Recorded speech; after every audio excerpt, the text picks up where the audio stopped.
बलोचिस्तान के शहर कल्लात से हमारे गिदरोशिया पॉइंट के नुमाइंदा नायब इसरार मेंगल की रिपोर्ट के मुताबिक नेशनल हेल्थ प्रोग्राम के ज़िला सदर ADC साजिदा बशीर खुशदार आमद, जहां उनका शानदार और तारीख़ी इस्तकबाल किया गया।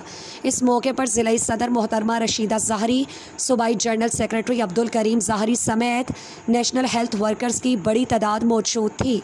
ADC साजिदा बशीर को यादगारी शील्ड, रिवायती चादर पेश की गई और पुरतकल्लुफ़ ज़ियाफ़त का एहतमाम भी किया गया।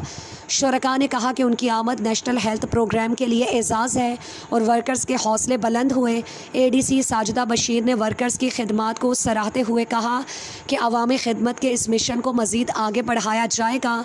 तकरीब में मुअज़्ज़ज़ीन, ख़वातीन वर्कर्स और मुख्तलिफ़ शोबों से ताल्लुक़ रखने वाले अफराद ने भी शिरकत की, जबकि उन्होंने न्यूट्रिशन प्रोग्राम की निदात से भी मुलाकात की।